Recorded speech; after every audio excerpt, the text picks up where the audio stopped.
Hey everybody, welcome back to the Least of These podcast. My name is Shania Jackson, and today I want to talk about something that's recently caught my attention. You see, it wasn't too long ago that we saw a group of Muslims gathered in Times Square to, of course, pray, and I believe it was in commemoration of Ramadan, if I'm not mistaken.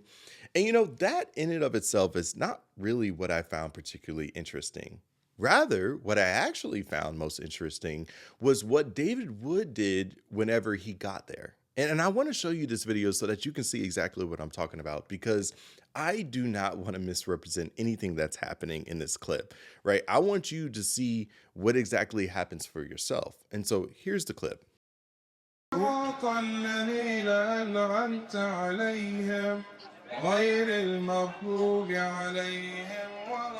Look at this. These are people who claim to respect Jesus. They claim to honor Jesus.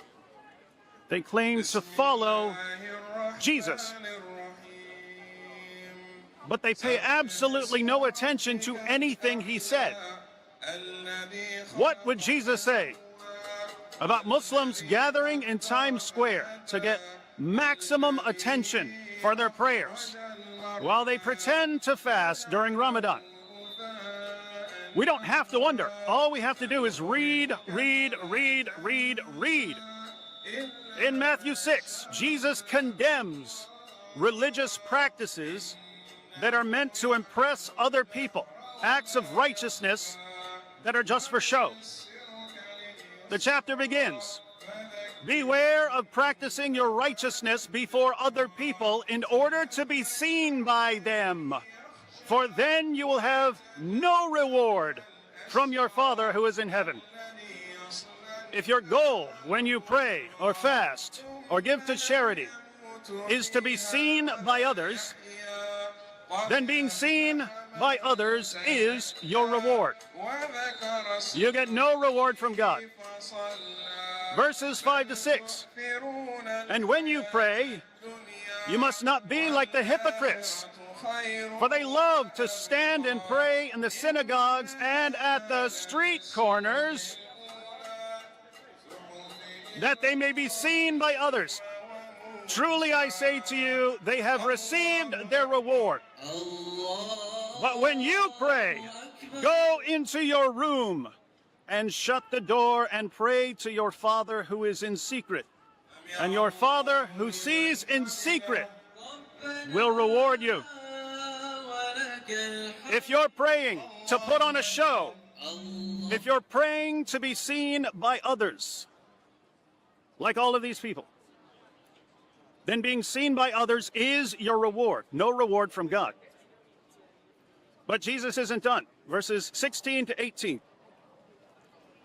"And when you fast, do not look gloomy like the hypocrites, for they disfigure their faces, that their fasting may be seen by others.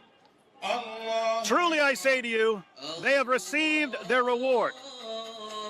But when you fast, anoint your head and wash your face, that your fasting may not be seen by others, but by your Father who is in secret. And your Father who sees in secret will reward you." Jesus condemns prayer that's meant to be seen by others. He condemns fasting that's meant to be seen by others. If you're praying and fasting in order to gain a reputation for righteousness, Jesus says that your prayer and fasting are worthless before God. But it gets worse, because when Jesus condemns fasting that's meant to be seen by others, he's talking about people who are really fasting. He's talking about people who are really fasting, but they want everyone to notice. Imagine what Jesus would think of this public fasting if the people doing it aren't really fasting. All right, so that's the video. Now, I already know that there are many of you who probably see nothing wrong with what David Wood did there. Many of you are probably feeling just as concerned about Islam's growing presence in America, or even just in the world more generally speaking. And you're probably thinking to yourselves, man, it's about time that someone finally stood up to them, right? That someone finally stood up to this growing problematic religion that is Islam. And I know some of you are really saying that to yourself, especially if you view America as a majority Christian nation and you would actually like it to keep it that way. And listen, I completely understand that feeling. All right. I'm not going to act like that reaction is somehow crazy or irrational. I get where that instinct comes from. However, I do think this is one of those moments where I think we need to stop and really think about what we're actually saying here and what these Muslims are actually doing. Because I have a sneaking suspicion that many of us right now are just reacting more than we are actually reasoning. And I don't just mean reasoning emotionally, right? Plenty of us are already doing a pretty fantastic job at that already. Rather, what I mean is reasoning biblically and logically and theologically. Now, I actually don't want to spend too much time on this in this video, but I do think that this is something that is incredibly lacking in today's culture, right? Which is just displaying the ability to just slow down and think carefully about these things. And I think this is actually one of those places where we actually have a chance to do that. And so let's take this moment to really think through this issue biblically and theologically for a moment, okay? Now, the first thing that I think we need to clarify is exactly how Ramadan fasting actually works. And you kind of heard this explained in the video by David Wood, but I actually think it's worth saying again, but this time much slowly and clearly.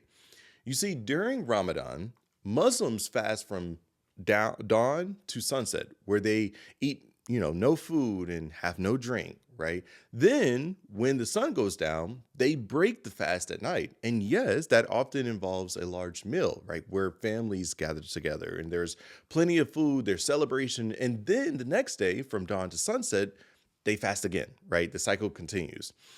And so when David Wood points out that many Muslims eat large meals at night in preparation for the next day's fast, he's actually not uncovering some hidden hypocrisy that Islam is just somehow unaware of. Rather, he's just describing the system exactly as it's designed to function, right? That's not a glitch in Islam, in other words. That's not something Muslims are secretly embarrassed about that David Wood pointed out there.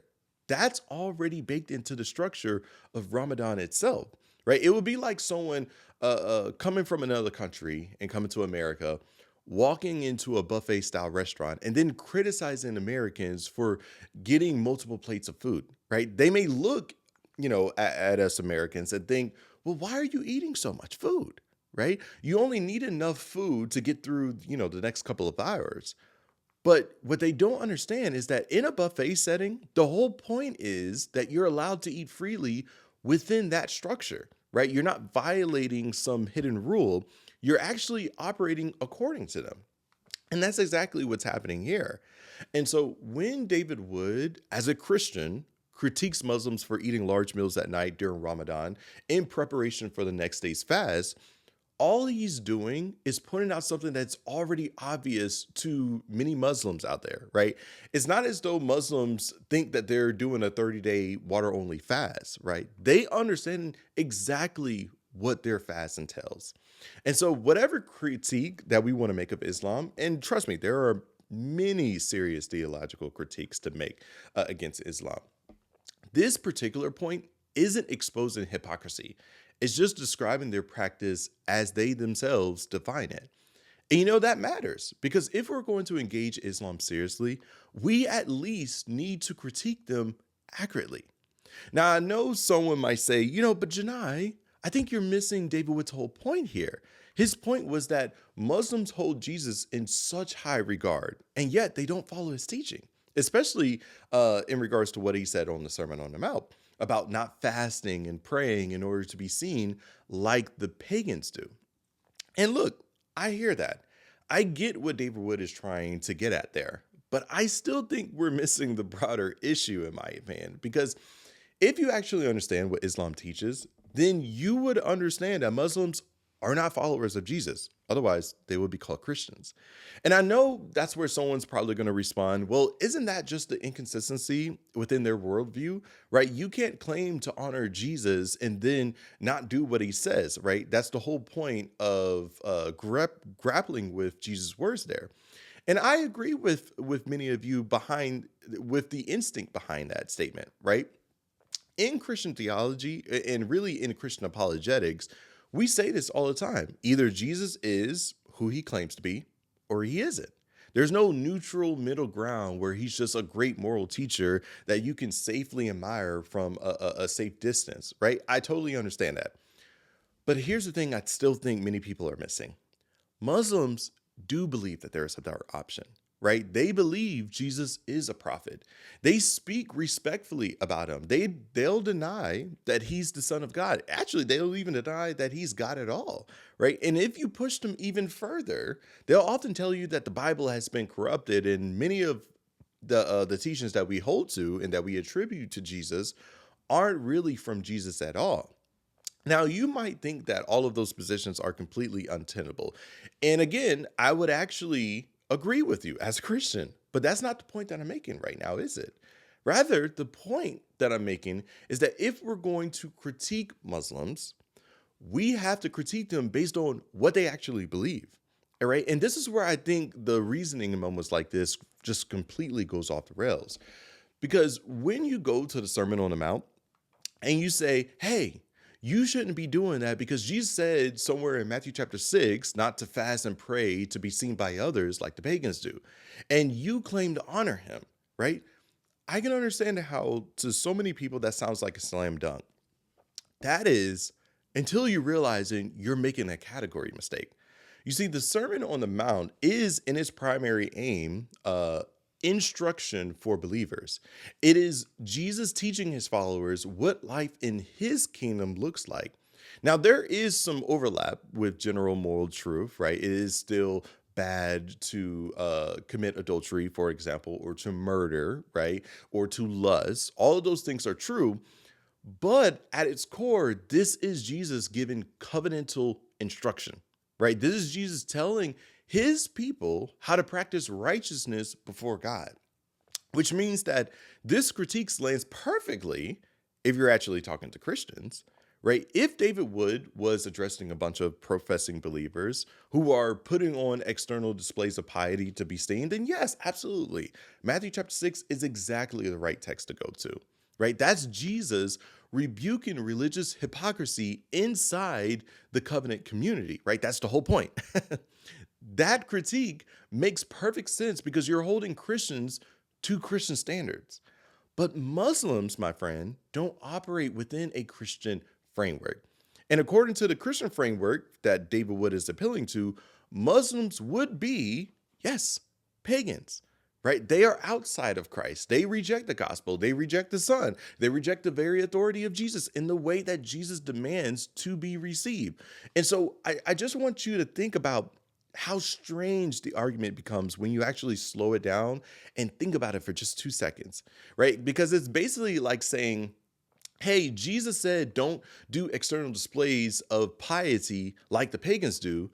So why are you, as a pagan, doing external displays of piety like pagans do? Like, do you see how backwards that is, right? We're expecting pagans to act like Christians while they are still pagans, right? And this is exactly where Paul helps us out here. Because in 1 Corinthians chapter 5, verse 12 to 13, he asks us, really the Corinthians, this piercing question. He tells them, what have I to do with judging outsiders? Is it not those inside the church whom you are to judge, right? Then he says, God judges those outside. And the church is to purge the evil person from among you. In other words, my friends, our responsibility is to deal with the hypocrisy and scandal inside the covenant community, which there is a lot of right now, unfortunately. The church is not commissioned to run around police unbelievers for failing to obey Christian ethics. That's not our mission, right? And so, no, our job is not to go to Times Square and to interrupt a Muslim prayer gathering because it doesn't align with our Christian moral values, right? That's not the mission of the church.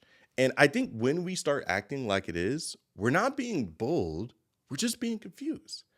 Now, I could honestly end this video right there, but I actually think this exposes something deeper that I think we're missing, especially within, evangelical culture more broadly. Although I still think this kind of shows up in other Christian traditions as well. And many of you know what I'm talking about, especially since I've mentioned this before on this channel. But I'm starting to make it more of a focus because we're not just seeing it explicitly taught anymore. Rather, we're seeing it functionally lived out in a lot of these circles, right? And that's the subtle shift towards Christian nationalism, is what I'm getting at. Now, from my understanding, David Wood does not advocate for Christian nationalism. In fact, I believe I've actually heard him critique Christian nationalism before, right? And I actually would commend him for that. So this isn't me saying that he's out there waving the flag of Christian nationalism. That's not what I think David Wood is doing. Rather, what I am saying is that in this moment, he is functionally operating like a Christian nationalist.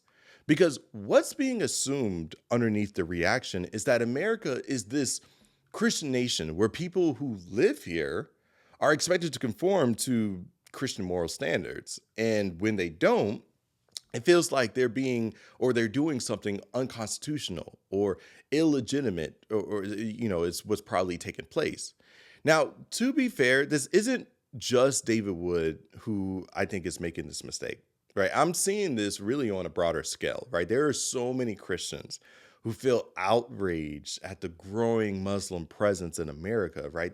Many of them feel threatened, right? They feel like there's a cultural shift happening, right? They feel like they're losing the country. And again, I want to say that all of those feelings are completely valid, right? I don't want to dismiss that or poo-poo on that or whatever the case may be. But I do think we have to remember something very basic. We live in a country with religious freedom. That means Muslims can live here and practice their religion here. Atheists can live here. Hindus can live here. Christians can live here. You can be a citizen of this country and not be a Christian.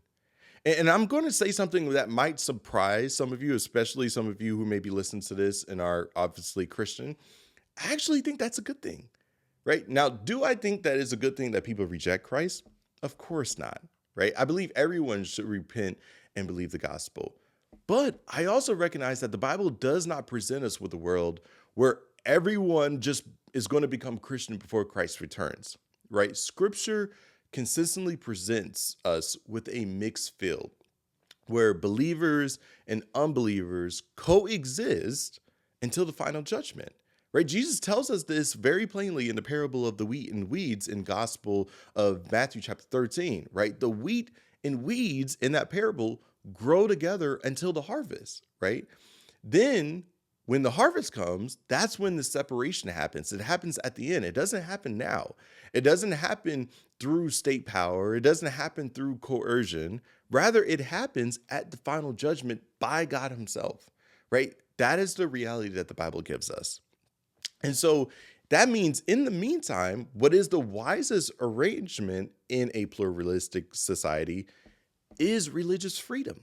And not just because it protects others, but because it protects us as Christians, right? Because all it takes is one election cycle. All it takes is one administration shift, right? And I know some Christians probably, they get comfort seeing these politicians use this Christian language and appeal to evangelicals more broadly. I know some of you feel pumped whenever you see that, right? And look, in a certain aspect, I think that is good. But I just need you to know it's good until it's not, right? If you build a system where religious freedom is weakened for Muslims, which I know a lot of Christians, unfortunately, right now is trying to advocate for, I just want you to understand, don't be surprised when it begins to start being weakened for you, right? And history has already shown us this reality. For example, when Constantine the Great made Christianity the favored religion of the Roman Empire, many believers at that particular time rejoiced. And understandably so, right? They were persecuted. They were fed to the lions. A lot of wicked stuff was happening around that time. And so they recognized that in one sense, Constantine coming to power was such a blessing, but then some of them started to get a little comfortable, right? They started to think that, oh, well, maybe this is what the Bible is always pointing to. And they started to look at a lot of these eschatological passages through that lens, through the lens of their present reality. But then came Julian, who is often called Julian the Apostate, who attempted to restore paganism and push Christianity back into the margins. And you see the same, at that time, they saw in real time the same state power that once favored Christians now starting to turn against them. And so what does that tell us other than, hey, you better be careful what you advocate for? And this is the exact same pattern that shows up all throughout church history. You see, when I see Christians reacting as though America must reflect Christian norms in its public religious life, I get concerned. And I get concerned not because I don't believe Jesus is Lord. I absolutely affirm that he is. Again, I'm Christian. And I get concerned not because I don't believe every knee will bow and every tongue will confess that, again, Jesus is Lord. Philippians chapter 2 makes that very, very clear. But here's the key. I get concerned because I don't think many of us understand that we do not enact that final reality through political dominance or civic enforcement. That's my concern, because that's not our mission.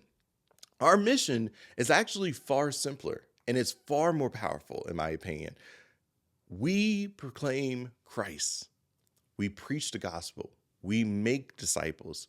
We trust that God is the one who changes hearts. And we live in such a way that even in a pluralistic society, the church shines clearly and distinctly. That is our mission, my friends. And honestly, that is the part of the problem here now, isn't it? It seems like we have so forgotten our mission as Christians that we have become just inconsistent and irrational in our thinking. Because the same people who are upset with Muslims praying in the, Times Square are most likely the same people who are going to be rejoicing whenever they see a group of Christians, conducting a prayer march in Washington, D.C. I mean, do you see the double standard?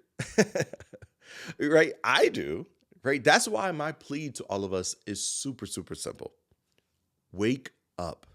Right? We have to shake ourselves out of this stupor, out of this assumption that everyone around us should function as though they're part of the new covenant community. They're not, right? I would like them to be. Trust me, I would. I would love for this entire world to be Christian, but my friends, the Bible does not present us with that reality, right? It has made it abundantly clear that there will always be wheat and weeds until the very end. And so that means that the church's job is not to panic about that reality, it's to be faithful within it. And so the next time that you see a Christian react like this, I want you to gently remind them of what our Lord and Savior actually taught us in the scriptures. I want you to remind them of the mission. Remind them of of Matthew chapter 28, right? Again, Jesus did not say, go and enforce Christian morality in the public square. That's not what he said. You're not going to find that in there. Rather, he said, go and make disciples. My friends, that's a very different assignment. And I want you to remind them of what the apostles themselves did in Acts chapter 17, right? When Paul walked through Athens, which looks like modern day America, if I'm being honest with you, and he saw a city of idols, right? He didn't panic. He didn't try to get Rome to pass legislation against pagan temples, right? He didn't do any of that. Rather, he reasoned, he proclaimed, he confronted the idolatry with the resurrection of Jesus Christ, right? With that message, he addressed false worship through his gospel proclamation. And so let me be very, very clear, because I don't want to be misunderstood and I don't want you to hear what I'm not saying. I am not saying we don't confront idolatry. I'm not saying that we don't confront sin. That's not what Paul means in 1 Corinthians chapter 5 either. Rather, what he says is that our primary responsibility is to deal with the corruption inside the church. And so when we address the world, we do so through our gospel proclamation, not through coercion, right? We confront wickedness by preaching Christ crucified. That's it. It's not going to be done by berating Muslims while they're praying publicly. It's not going to be done through trying to enforce our religion through the machinery of the state, right? That has never been, and it never will be, the mission of the church. In fact, Paul reminded the Corinthians of this very same point in 1 Corinthians chapter 2, right? In that passage, or really in that letter, they were tempted to dress up the Christian message with, eloquence of speech and worldly wisdom, as though the gospel needed some help to be received by unbelievers. And Paul tells them, look, I want you to remember how y'all became saved. I want you to remember how I decided to know nothing among you except Jesus Christ and him crucified. That's it. That's the strategy. That's how hearts are actually changed, right? That's how societies are transformed, right? We proclaim Christ crucified. And we trust that the Spirit to do only what the Spirit can do. And as Paul says in 1 Thessalonians chapter 4, we live quiet and faithful lives. We mind our own affairs, or in the black way to say this, we mind our daggone business, right? And we work with our hands. We embody holiness, and we don't panic every time the culture reminds us that they're not Christian, because we understand that. Now, I know that may not be the popular answer to many of you, right? It may not feel strong. It may not feel like we're doing something. It may not feel like that's the thing that's going to win the culture war, Janai. But I just want you to know that that's the biblical answer, right? And so that means the question that we should be asking ourselves is not, how dare they worship publicly in Times Square? That's not the question that we should be asking ourselves. Rather, the real question that we should be wrestling with is, how do we reach them with the gospel? How do we show our love to a dying world? That's the questions that we should be asking ourselves, right? And so we have to keep reminding ourselves to stop being shocked when pagans are acting like pagans. When pagans act like pagans, the solution is not to make them behave like Christians. The solution is to preach Christ crucified and trust God to renew their hearts. That, my friends, is the solution. But all right, guys, look, I can keep going on in this video, but that's the video. Let me know what you think down in the comment section, right? Look, if you found this helpful and you want to see more conversations like this, then please go ahead and, like, share, subscribe, do all of that good stuff. It really does help out a lot.